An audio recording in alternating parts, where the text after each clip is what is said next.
I've lived on 3 different continents, the tech gold rush. Quit my corporate job to travel and go find out. Bored out of my mind, just stumble into my next opportunity. Afraid I'm gonna stutter. So simple, and yet they're hard to do it. Genuinely curious in them. Scaling up my own influence and clout. I don't want to be shy. I want people to find out. So it is our duty to scale to know no one really cares. It's okay to ask people for help. Find great talent, enable them. When you're afraid of something, that's your cue that you should actually do it. Karan, welcome to the podcast. Thanks, Jonathan. It's good to have you here today. I'm curious, what do you want people to walk away with today after we're done with our conversation? What do you want them to know about you and about life? I've got a very complex life story. I've lived on 3 different continents for 3 different decades of my life. And I've had some experiences working at tech and being an entrepreneur and doing my own thing. And I want to kind of let people know what I'm up to. I see. Okay. Well, you mentioned big tech, 3 continents. So one of the continents was the United States. Yes, sir. Yeah. What was that like? What were you doing? What were you doing there? I came to the States for my master's when I was 21, and I had a comp science background. I studied in India originally, and I kind of happened to just time everything for the gold rush, the tech gold rush. I had no idea at the time, but it just turned out that these giants were just getting started, the giants who control all the social media that we consume these days, and I had a chance to be a part of them. So when you said the giants, like who were they? So I interned at Google initially in 2011, and that opened a lot of doors. And then I went on to work at a startup that got acquired, and then later for Amazon. Amazon. That's famous culture for being ruthless. Yeah, pretty. Customer centric as well, but and it's not easy to get a job there either with their hiring process. From what I've gathered and heard, what was your experience like working at Amazon? Amazon was a place where I kind of learned. I learned what I liked and didn't like about doing software as a corporate job, and I learned that to run an organization this big, it takes a lot of processes, and some of them I probably didn't like, but some I did. And I had a chance to scale up my skill. I mean, to really make changes for millions of people who use Amazon worldwide, make changes that go out to a huge audience and see that, hey, you're able to actually impact the world. So that was the good part. And it taught me what I wanted out of life. I used that time there to decide what I wanted to do for my career. And then I went on to pivot in 2021. What was the pivot? The pivot was I quit my corporate job to travel, to be a digital nomad and figure out what I wanted to do for business and for life. How did you come to this conclusion? What occurred? I realized that I didn't want to spend the rest of my life doing this thing. It was great. But then I realized that, you know what, I'm not going to be this healthy, and I'm not going to have this ability and freedom to just do what my heart desires. And I decided that it was time that I explored living the multi-city lifestyle, set up residencies in different places, different countries, and try to live in different places, and take advantage of the fact that the world is now a global talent marketplace, and I can work and contribute from anywhere I am in the world. Still though, like, what was there something you read? Like, what inspired you to make this move? It's not a normal thing that someone is working at Amazon, or I don't know where you were when you made this decision. Stable job, big. I mean, people fight to get into these companies. You're there. You're probably earning really, really good money. life is good, and now you want to disrupt your life. First, how'd you get the idea? I think with a certain amount of resources, that certainly helps. I mean, there's this new movement called, I mean, that's been there for a while called quiet quitting, where people are now prioritizing their mental and well-being and their freedom and foregoing the ability to make a lot by working a day job. So I think it's a cultural change that's happening today. Day jobs, as they used to exist, where you could take care of your family and provide for them, are now slowly not becoming what they used to be. Now people are going online and building personal brands, and trying to live a location independent lifestyle. So there's a lot of people who were espousing this that I did get influenced by. People living a global jet setting lifestyle, and showing me the concept that you could have a laptop and be in Bali, be in Dubai, be in Lisbon, and have a very productive and great lifestyle. Tim Ferriss wrote The 4-Hour Work Week. That was one thing that planted the germ of the idea in my head. But I would say the push came from fearing living and spending my time on something that I didn't enjoy, and taking the risk to do something that I don't really know. I don't really know how I'm going to spend my time. I don't know what it is I like, but I'm going to go find out. Go find out. It was just go find out, taken to the extreme, fueled by having enough of a runway financially. So now you're what, 4 or 5 years in, and you often say that you're bored out of your mind. But what have you found that you enjoy doing? Well, it turns out that having that structure at a job, corporate job, is quite helpful. It helps contextualize and put your life into a certain order. And not having that means you got to come up with your own structure, your own discipline, your own routine. And doing that when you are in a different continent every couple of months is hard. And it does lead to a life where you're like seeking meaning because you don't really have that routine down. You got to go to the gym yourself. You gotta have coffee at a certain time, eat at a certain time, work at a certain time, all based on your own whims and fancies. And it turns out that you cling on to the wish that you had that routine before. I see. So it led to me making that statement saying, I'm bored out of my mind. I mean, I'm literally bored out of my mind. I don't know what to do. I've got this time and I don't know what to do with it.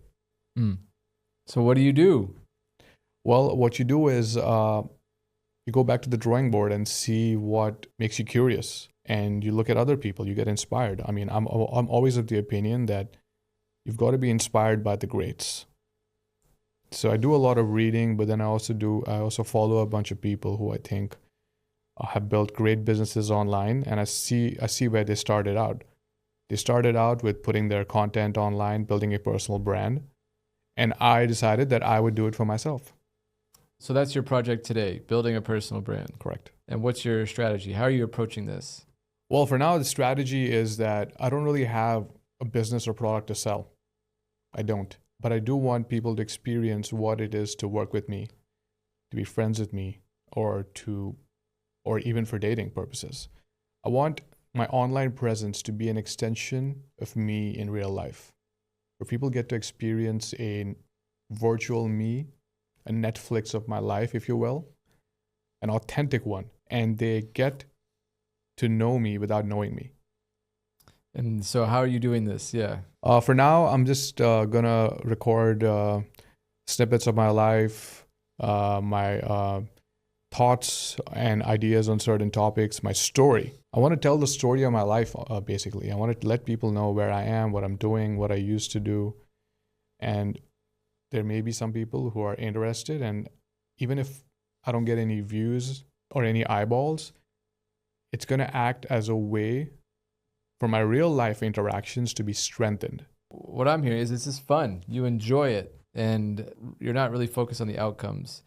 This is a self-discovery process for you and seeing what you're going to learn about you by building a personal brand. You're going to stumble your way into whatever it is that you're going to do next. Exactly. told you this time and again that when someone asks me, so what do you do?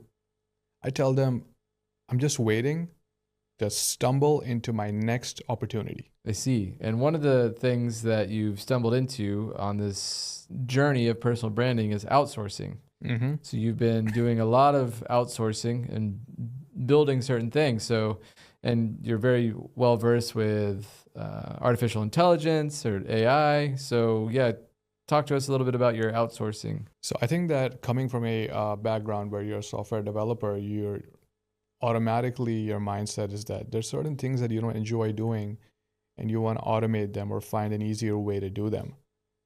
So one extension of that that's happened today is I've learned that you can hire virtual assistants in different parts of the world, Philippines, Asia, India, and you can give them chunks of work that are part of a larger workflow and have them train them up and find good talent, pay them well, and actually get this done. So being this one-man army is no longer a scalable way for me to lead my life anymore. And of course, AI too, because AI helps you, deal with some mundane tasks. But I've learned that life is about building a team and knowing the right talent for the right thing, and then stitching all of it up together. And what are you outsourcing like currently? Currently, actually, for a friend of mine, I set up a virtual assistant to help him with his dating life. His dating life. Right.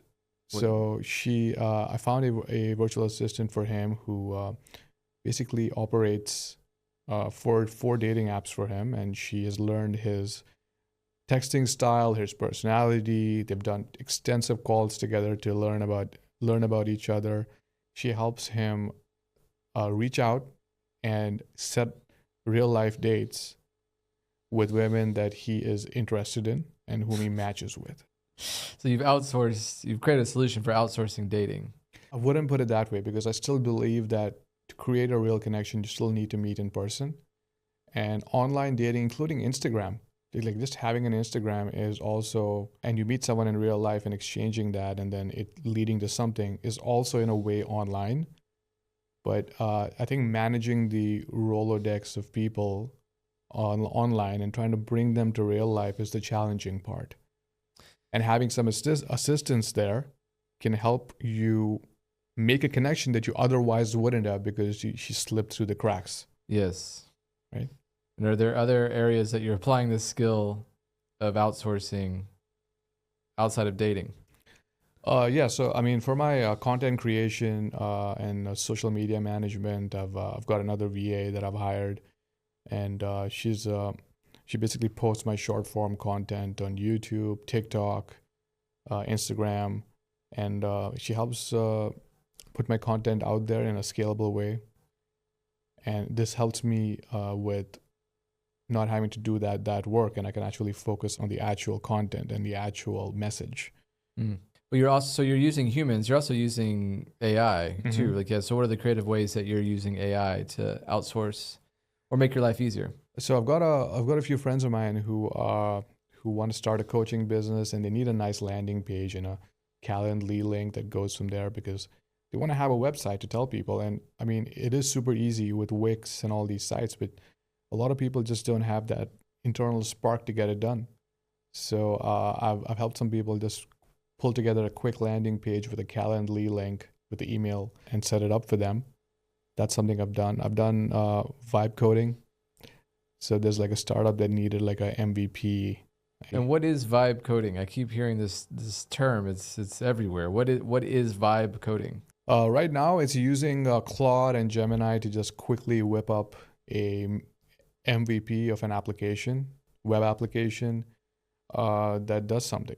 One example is like, hey, I just want to create like a to-do app to manage my life that just sends me an email about once a day and just tells me to go to the gym. So people can just make custom stuff just based on a whim without having to hire a team.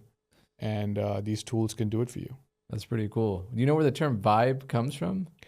I'm not super familiar, but I'm gonna guess it's a whim. It's not a planned thing. Okay. It's like you literally went to the computer and you had this fleeting thought and then you turn that into this piece of real working art. You created a vibe, so to speak. Vibe. I see. Okay. Well, now, so that's what you're up to professionally. So it sounds like you're getting into content creation. You're doing a select few projects with vibe coding, using your dev skills to help out some friends with their dating and their business. Correct. Is there anything else that you're working on that you want to highlight? Right now, I am trying to scale my personal brand up. I mean, I would say, and I'm trying to figure out viable business that I can then eventually pitch for my personal brand. And that I'm still waiting to stumble upon, but for now, it's just personal brand. Okay, so personal brand. And so part of the personal brand is learning about you, right? So you said 3 continents. We've covered 1. What are the other 2? Like, what continent did you grow up on? I was in India, and India is part of Asia. So I'm from India originally, and it's home to me. I love the food, love the culture, love visiting my parents. I love the country, and it shaped who I am as a person, and I'm super proud of it. Yeah, how did India shape you? What are some of the, I guess, norms that you carry with you today? Well, we're taught, that the day you're born, that you better become a doctor, engineer, or lawyer. That's the only serious job that's going to pay the bills. And I do agree with that. And I went down one of those paths because I was programmed by the same society and culture. And it led to some good outcomes in life, I would say. I mean, my parents paid for all my education. They put me through college. And everything just worked out, at least on that front, for sure. Okay, well, what are some of the drawbacks to that type of social conditioning? Yeah, I'd say that some creativity may probably get stifled. I mean, you may have some other ideas of what to do with your life, and that cultural programming may not lead to those outcomes. Like, for example, some people might be amazing at public speaking, at influencing people for the better, being a coach, and they may not think about that career at all because of being put into this cookie cutter mold. Yeah, these boxes, so to speak. Okay. Well, you mentioned public speaking. I know part of you growing up, you had developed a stutter. Yeah. And talk about that and how that's impacted you and how you've worked to overcome it. So I had a stuttering problem ever since I think I hit my teens. And it was I went to a speech therapist to kind of address some of it. And it was a problem for me in high school and even parts of my college. I would, for every sentence, would begin with like a stutter. I would be afraid of expressing myself because of that. My dating life sucked. And it developed, you said it when you were a teenager. Right. So it was just something genetic. So it was just there. Huh. So stuttering is just, people just have it. There's no way to explain. There's no like germ that enters your body and then you start stuttering. You just have it, and then it just takes its own course. You go to speech therapy, and there are ways to address it and to control it. For me, I think as I hit becoming an adult, 21, 22, and then I think when I got older, it just kind of went down to the background. It wasn't as crazy a problem. And now, like in day-to-day life, it's just it doesn't exist for me. I don't think about it anymore. So how did you, what was your process to overcoming it, so to speak? What did you do?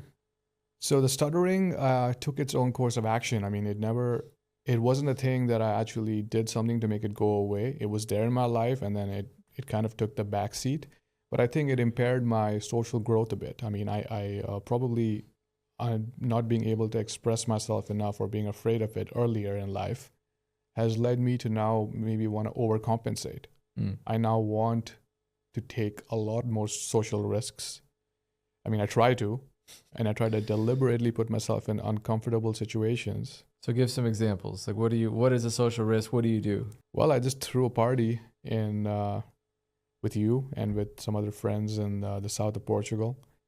And I had to go out and invite people to this, go to meetups. and I had to then be a great host. And then I am also focusing on my dating life, in which I have to put myself out there and be authentic and risk getting rejected. You're hosting events, people. So I would say that that's pretty normal. Like people do that, right? They host events and they date. Like what's a big social, like what do you do that's risky socially? Well, that's funny, right? I mean, you say that this is normal for everyone. For me, this is far, far beyond the life that I ever expected, when I was growing up. I was really like afraid that I would like to say my own name because I would stutter saying Karan because of the K part. So I would be literally afraid to just go introduce myself to people because I was afraid I'm gonna stutter and they're gonna not want to listen to me and lose patience.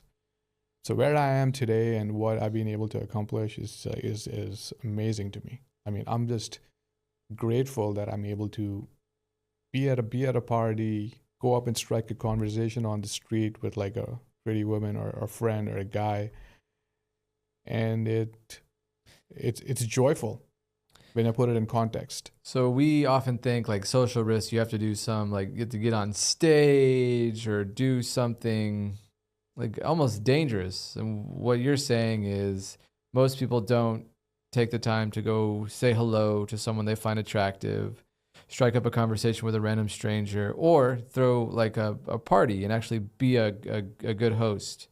Like those are the risks that you're taking right now. This seems so simple, and yet they're hard to do at scale. They're hard to do as a lifestyle. And so you're making it a lifestyle. Your lifestyle is now to become social because for Right. so long you were not. Correct. Now I want to make being social a part of my life where I just live it and it's absolutely normal. And Yeah. it takes conscious effort for me to Yeah, do that. I would imagine that it's pretty lonely, like living in multiple cities. Like, how do you establish any type of social connection? That's a great point.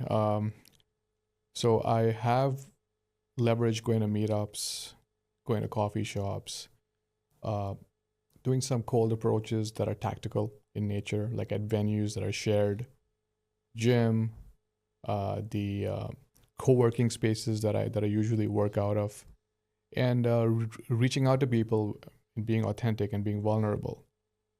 That's been my way of nurturing and building connections. The other is attending events. I've been to retreats. We did the social freedom retreat, and you find like-minded people there, and then you strike up friendships that are organic. So that's one way. But I think it's been kind of ad hoc. I don't really have a plan usually. Well, now your brand, your personal brand, is on you being social. How are you going to keep this up? What we're talking about is like, I guess, is your nature to be more introverted and to not take risks. Correct. And you're going to new environments all the time. You're traveling new cities. Yeah. So in this new era of being a global citizen, Yep. how do you maintain a social life while moving around the globe? Yeah, I think it's super hard to do, which is why I have been of the mindset that I should pivot to being in one place for a long time, have a place and, have like a solid base in one place. And for me, that's going to be Lisbon. Okay.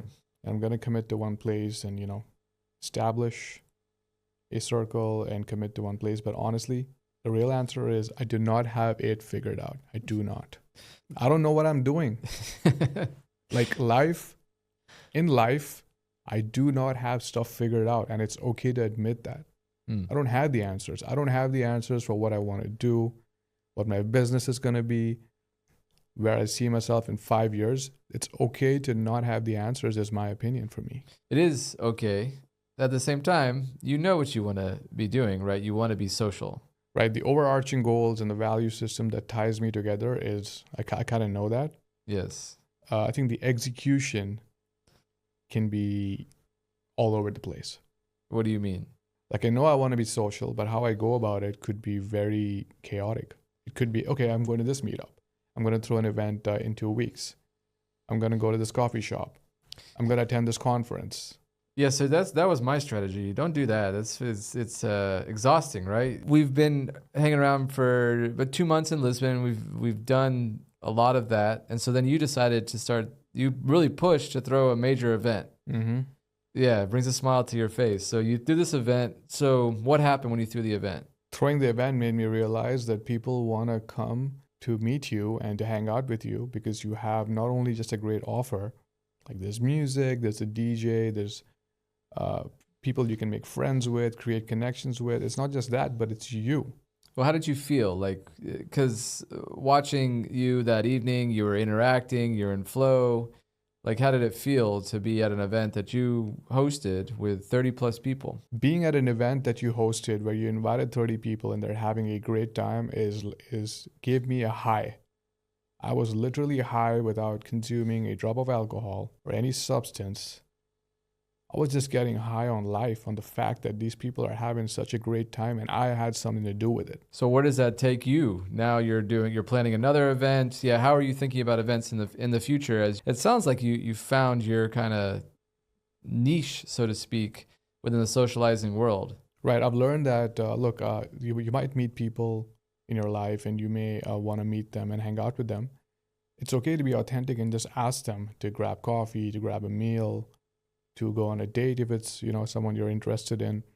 But a more scalable way to invite the people that you care about or you want to form connections with is to throw one or two events in your life. So for now, it could be like, okay, there's a villa in Portugal that you want to book. You want to get a DJ. You want to do it at a bigger scale. That's one option. And I realized you could do two of them a month. I mean, I've got the energy and the resources to do that. And I'm thinking, hey, you know what? I'll just invite all the people that I've learned about, some who are my friends for a while, some connections, stronger connections, weaker connections. Invite all of them to this event, and just make this your way to solidify your connections and to have a good time. So you're in a way becoming an event organizer. Yeah, it's kind of dangerously leading up there. What do you mean? Dangerously because you've done events at the scale of Astro World. So if you just take this to the logical conclusion, you keep going up, up, up on the size of the event, it turns into a music festival. Yeah, so Astro World started out as kids throwing parties in villas in the States, in frat houses. So that's where you're starting. Well, I don't have those goals right now, but I have learned that events are very powerful. They are an amazing way to solidify and strengthen your social connections and to influence in a city, in a town that you live in. Mm. There's no better way to do it. And I've learned that, okay, if that's true, I want to be good at it.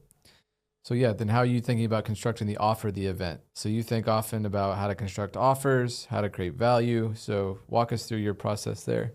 So I do believe that people who like you for who you are will just come to you even if it's not too fancy. You ask someone to grab coffee with you and they'll come, it's not that you don't have to make it compelling. But for the event model, I'm thinking that, look, I meet people at a meetup. I meet some people at like this immersion program. I have met some women at, at like a bar, a restaurant, or from Cold Approach. And I want to have a way to stay connected to all of them. One way is to have my event that's twice a month. Could be a party, could be a party at my place. And I could just strategically be vulnerable and just invite them to the event. I see.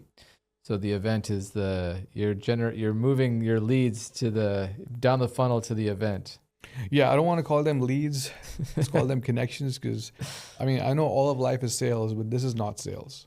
This is being authentic and creating real connections with people where they want to see you, they want to meet you, they're curious about you. So how do you do that? How do you create real, authentic connections? This is something I've always struggled with. Don't open up enough sometimes in conversations, and I'm not able to form a really strong connection when I meet people sometimes. So the way I'm now doing that, honestly, is I'm getting coaching to be vulnerable, to open up to people, to share information, and to be genuinely curious about them. Mm. And this is working. I'm noticing it's working because I'm spending time with like friends here. You know, we went to this beach club a few days ago, and we had a chance to really problem solve and like hang out together, and people got to see the real me. And when they do, it strengthens the connection when I can be me. So who is the real Karan? It's a tough one. Yeah, no shit. That's a tough one. The When you real take me. when you take down the mask, yeah, who is the real Karan that you want people to really know? We've touched on the engineer, Yeah. the multi-continent guy, moving into events and stumbling upon some business. At the core though, yeah, who is the man inside the man? I think the best way to figure that out is to find out what I enjoy doing. Enjoy throwing events. Enjoy luxury experiences. Enjoy cigars. Enjoy a little bit of wine every now and then. And enjoys hosting people, like having people and you have a good time, and leave with great memories. I think that's what I enjoy doing. But the real me, I think it's I need time to discover the real ethos. How much time do you need?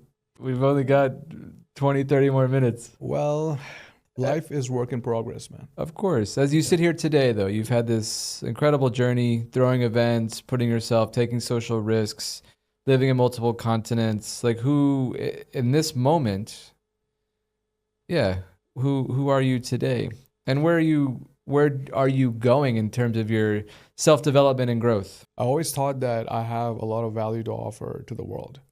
I bring a certain set of thoughts when it comes to business, when it comes to relationships, when it comes to navigating the world, and genuinely wanting to help people. And I think scaling this up, doing it at a bigger scale than one to one, is now my mission. I've realized that I need to contribute to society as well. And usually back in the day, it used to be like, just go work at the farm, go do your job at the DuPont factory. And you're helping people, right? You're building, like you're manufacturing products. And you are serving society in your way, or the government even. For me, what's my way in which I want to serve society? For me, it's scaling up my own influence and clout, because I genuinely have value to offer to the world. So when you say the world, now I'm going to hone you in, and then I'll reflect a little bit about how I see you, because oftentimes we need each other. We need mirrors to accurately see ourselves. So when you say society and the world, like who though is your focus? Because I know it's not society as a large, but like who in your mind's eye are you wanting to impact and influence? I want to go into my focus into my personal brand and why it's so important. Well, who do you want watching? Like who are Right. you speaking to? Is it Right. younger men? Is it teenage Spice Girl fan? Like who are you speaking to? You don't have to have stuff figured out. You don't. When you're scaling your influence and you're scaling your clout, you're scaling your ability to impact people, it's okay to not know who your audience is, because the overlords decide. The overlords who control social media, It's a good argument. they At the same time, decide. you're not making content for kids, right? So you have a message that you're getting out. And who do you want at the least at the start to hear your message? I still believe that it's okay to not know. It's okay to experiment. It's okay to screw up. All of my life is just screwing up and finding out. Mess Mhm. around and find out. So I truly do not believe that I need to have a niche figured out, an audience figured out. I do not. And I'm okay with it. I'm at peace. Who are you Uh, trying to show, or is it just for you? Look, at the end of the day, when life is all done, it's not a terrible idea to have a beautiful Netflix of your life in front of you, where you can just flip through it and go through some of those moments that made it special. So think of social media as your Netflix of your life. You don't do it for anyone but yourself. Document your journey and go back and reflect. Yeah, journaling's great. I do journaling, but text doesn't convey what videos convey. I want to say that getting good at public speaking, getting good at influencing, getting good at putting yourself out there, the only way you can do it and get better at it is by doing it. There's no amount of research, there's no amount of like sitting with a therapist, with a coach that's ever going to get you to the answer to why you should do it. If you have an idea, you've got some thought in your head, even if it's banal and mundane and 1,000 dudes have spoken about it, just record it and put it out there because your way is unique. Everyone's unique. And you never know who wants to listen and benefit from your message. And it's your duty to just put your thoughts out there to help yourself and help others. And so how did you come to this concept of social media and personal branding? Like, yeah, why now? So I have been influenced by a bunch of people who have said that, hey, you know what? You need to have your personal brand. And I think they're right. You do need to have a personal brand because even if you don't do anything about it, you have one. Because when people search for you, they're going to find whatever content that comes up about you, and that's going to shape the narrative. So I realized that you need to shape the narrative yourself. You need to put content out there so that when people see it, their idea of you is influenced and they form an opinion about you that you crafted. And you can then leverage this for whatever you want in the future, which even I haven't figured out. But it is important to just start. It could be just putting a few photos of yourself online. I mean, people don't even do that these days. I mean, I would say most people do, but some people are shy. And I don't want to be shy. I don't want to be this guy who's like hiding behind a computer screen, living this awesome life. No. I want people to find out. I want people to know, and I want to shape the narrative. And what is the narrative? The narrative is my story and my life. I just want it out there. I want people to know what I'm into, what I do in my life, the experiences that I enjoy, the places that I've been, and my own take on life, my take. Because my take is far from, I don't know, it's crazy. It's crazy to me sometimes. I mean, this is some of the things that I come up with. Day jobs that just don't serve the purpose anymore. Even college. It had a purpose, for like signaling a certain amount of like work ethic and the fact that you can actually get stuff done. But I seriously think that the social contract has changed. So, how so? The social contract of what having a job entailed and what it used to provide for us is no longer valid anymore. It's changed. It's more now of a mercenary attitude where you can just, use AI to kind of replace somebody just for more profits for a corporation, and that's totally okay. So it's on us now to pivot from that thinking that, hey, a job is going to provide for us to now becoming this entity that's able to sell a service or sell a product or sell some advice, packaged information with our own take. It's your job to just sell it. They're modifying society in a way that we don't know what the consequences are. Entrepreneurial is a very strong word. I think it's just taking steps to create optionality in one's life given one's circumstances.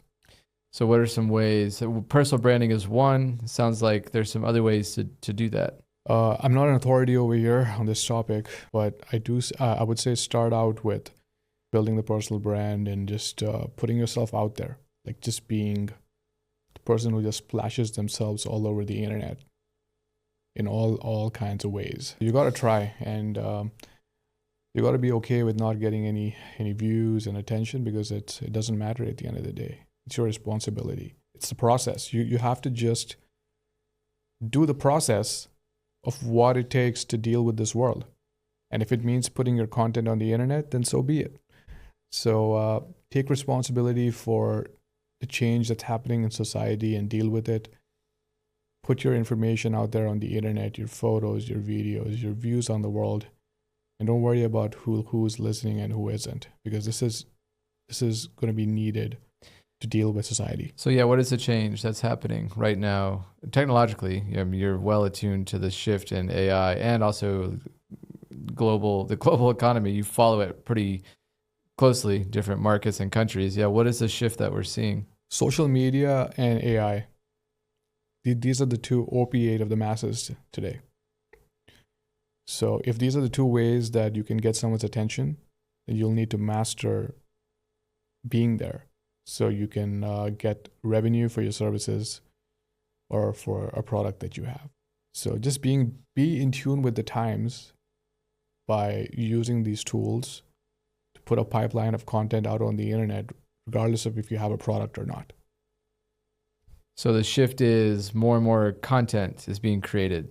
And what is this opiate of the masses? What does that Opiate mean? of the masses. What does that mean? So back in the day, in the 80s, the television used to be the opiate of the masses, where you look at it, you look at advertising over there, and you're like mesmerized. And you're like, wow, this is amazing. I'm going to spend hours and hours doing this, watching cable. And now, the pivot's now to social media and using AI tools or AI generated content. I'm using AI to like create scripts for some of the things that I want to talk about, to get a whole crew that works for Saturday Night Live. You can have that in your hands now in a computer through ChatGPT. I mean, I wouldn't say AI is going to do the creative bit. I think that's still on us. But putting it and getting a team of writers to kind of refine it a bit, is super useful. So AI is definitely useful for that. But I do think, of course, it's going to get into content. It can even make content based on your likeness in the future. But for now, I'm just using it for script writing. I see, script writing. Any other creative applications that you're using AI that other people might not? Something really simple is just party invites. Like we did a party and we wanted to put 4 guys' photos as host plus a DJ in front of like this beautiful building. I just gave that to AI and it gave us this beautiful, beautiful invitation that looked compelling. You use AI a lot and to like constantly iterate and do things quickly, right? So it's like your go-to tool to get an idea? I think it just helps refine what you have. So you have the idea, you have the creative spark, and then you want to take that to the next level. You want to have a team of Saturday Night Live's best writers help you make it more entertaining. And whatever it is. And you believe it's our duty to do, like, to scale the things that we do. Yeah, so I think if you're good at some stuff, you're a great coach, and you're also good at events. We got a friend of ours who's a lawyer. Yes. In Portugal. Got a friend who's building a business online.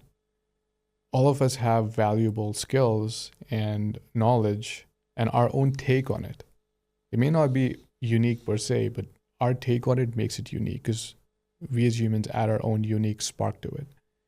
So it is our duty to scale how we help other people. If you can go and teach somebody like a new language, for example, or you can go teach events, how do you throw a good event? What are the things you consider? It's our duty to now to scale that up so you can help even more people while doing less work. One-to-one, great. Of course it has no impact. But create a little bit of value and put it out there for people who don't have the time or the resources to sit with you one-on-one. So I've realized that you not going online and putting your brand online or putting your teachings online is you being selfish. Help society, and yes, use the tools made by the overlords to do it. And so as you think about that for yourself, you're getting ready to scale yourself. Yeah, how are you putting yourself into the advice that you give to others? Well, I've got a very unique life journey, I feel, and I think I've dealt with a bunch of problems that a lot of other people do. Going to a new city and not having any friends, dating, online dating, trying to meetups and events in a new city on your own. All these problems aren't as unique to me. People have them, I just don't know who those people are. So I think sharing my experience dealing with this stuff and dealing with these problems, I think that's valuable enough to put out there. I agree. And so what is one problem that you've worked to overcome in the last year? Like, what's the one thing that you've really grown? It's going to sound really simple, but it's simply taking action. I had this idea that I wanted to learn more about the private jet industry, about charters, about all the brokers who manage and make a commission when they sell a segment or a charter of a private jet, including empty legs. So I decided that this is a way in which I'll learn it. I mean, here's how I'm going to figure it out is I'm going to do it myself. I'm going to contact the broker and I'm going to figure it out. I learned about everything. I learned about how the jets are owned fractionally, or they're owned by a company, or they're owned by an individual, and how those legs, which cost a lot of money because of the fuel costs, are sold, and there's no direct marketplace to access it. So these learnings that I have, you could put it out there and let somebody else take advantage. Let's say you want to move your pet from one city to another. How do you find the most affordable private jet flight to take them? Because as you know, the world today is turning to more pet-centric, and people are having less kids. So you don't want your dog to be in the hold of an aircraft. So maybe you could spend a little bit of money, but not crazy money, and contact a friendly broker and have all the information you need to tell them to get you a great deal for your travel with your pet. You're going to teach people how to take private jets to get their pet safely to other states. I think that's value there. It's crazy value there. I agree. And so you're getting ready to do this, right? Well, that's just one of my crazy ideas, and they're all from my experiences. But I am going to share my experiences and my stories, and I think it's going to be interesting to somebody. So you talked about being online more, so helping, adding value, and being brave. So now you're opening up. What are some of the other topics that you want to be brave about online? Honestly, I just want to be brave in general. Be brave online because no one actually cares. What I realized is we assign too much self-importance to ourselves, that we matter and people are always thinking about us. But the moment you start putting your content online and you start putting your takes on topics and your screw ups and things that you even embarrass yourself about online, you realize that no one really cares. You can be yourself. So it's freeing in a way. It liberates you. So I want to be liberated and I want to be more brave online. So this is kind of a message to myself that be brave, put yourself out online, and don't worry about what people think, because people don't have time. People have their own problems to deal with. They don't have time to go look at your video and look at your fashion and your clothing, or how a certain picture looks. So in many ways, this is an experiment in social freedom for you, to be more free socially. Absolutely. I think putting yourself online more, including your vulnerabilities, your things you mess up at, including your best parts too, it's a great tool to gain more social freedom and to realize that the world is actually your oyster. And what are you most proud of in the last year that you want to put online or share about? So we're doing this event in the north of Portugal at this villa, including wine tasting it's going to be 30 to 40 people there. And these are all people that you and I have met over our time here. And the joy of hosting people from all kinds of professions and age groups, bringing them all into one place and being able to do that with your own resources, your own skills, your own time, is something beautiful to witness. You're most proud in the last year about hosting an event. Hosting events where you're able to bring people together and put a good time for them, and you don't want anything in exchange. You're just doing it because you enjoy it. I think that's something to be proud of. It may seem small to some people, but to me, it means the world to me. I see. Okay. So, and that strategy is attracting different people into your life. Correct. Yeah. So can you talk about the importance of people and surrounding yourself with people that are going to help aid you grow? So I have changed my thoughts a lot about what it means to go through life. There's this quote by Nawal and some other guys that life's a single player game. You got to figure everything out yourself. And that is true to some extent. But what I realized is that it's okay to ask people for help and okay to ask people to help you. And it's okay if they say no. Just learn to ask for help. You cannot do everything yourself. And that was a wake-up call to me. It was like an awakening. I could ask someone like to go shop for the party and go get some paper plates. Yeah. They just went and offered. So it's changed my perspective on how I do business, how I do hiring. I'm now of the opinion that no, I'm not in my day job mode. I'm in find great talent, enable them, and build an awesome team of people that you know, that when you coordinate, amazing things happen. And how did this shift occur to you? Like, yeah, what it transpired? Well, the shift occurred by seeing you do certain things in a way. Seeing you go to a meetup and just ask people to come to a party, or to ask people to do certain things and coordinate different people and know different people. Seeing you do that, and also experimenting. I realized, okay, let me experiment with hiring a VA to do certain tasks. It's working out great. She's able to now take care of her family, and I'm getting my life optimized in a certain way. I realized that it's amazing to actually have people be on the same page and work with you. A team. You need a team to make things, to do things. And despite AI and all the automation that it offers, it's people who come together to make stuff happen. And do you think AI will change that? I don't think so. I think you still need people. You need a team to make stuff happen. You need to coordinate talent. Like there's somebody who's great at video editing, somebody who's great at Photoshop. I could have AI do some of it. It's a certain creative spark that people bring that you need to identify, and you need to know how to reach out, including coaches. There's all kinds of coaches that you know, that I know. They're all great at different things. But there's no one way that all the value that they offer can be brought into one place like AI. You need to go to the right coach for the right thing. Yes. So as you're building this team, surrounding yourself with coaches, taking on new creative projects, what's one bold prediction that you have for yourself in the next, say, 6 to 12 months? My bold prediction for myself is that I'm going to have 20 people who are employed in this world and who have a purpose and who have work thanks to my business and my ideas. All right. So the next 12 months, you're in scale up mode. Scale up. There's going to be employees, there's going to be people across the world who I've identified as talent who are going to work and whose lives are going to benefit from me.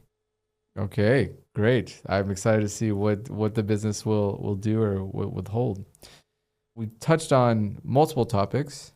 I'm curious if you have a closing message that you want people to know. Take the first step for things that are really scary to you. And when you're afraid of something, that's your cue that you should actually do it. For example, there was this task I had where we were going to do a party. We were going to organize this party. And I was like, I have to invite people. I mean, otherwise it's going to be a flop. It scares me. I put in all this time and resource into it, and people don't show up. Fear. That fear is a sign that it's good for you. Do it. Do version 1. No one comes to the party, it's fine. Just hang out with your 2 friends and just enjoy the venue. No big deal. So the answer to a lot of creative thoughts that I've had, even in the middle of the night, I just wake up and I'm like, I have this idea. Take one step towards it, just one step, and just see what happens.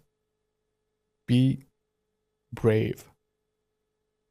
Do things that scare you more. What a beautiful way to close. So thank you so much for sharing parts of your journey, your story, what you're up to. People want to find out more about you, follow along on this personal branding journey. Where can they find you? I can be found at my website, karankaushik.com, and my Instagram, which is Karan Capital. I'm also on LinkedIn and YouTube. Great. Well, reach out to Karan strike up a conversation. I'm sure you would love connections, ideas, potential collaborations, or to hear if anything that you shared today inspired them to do anything different, to take that first step. So thank you so much for being brave and sharing with us your journey. Thanks, Jonathan. Appreciate it. Thank you. Great. How was that?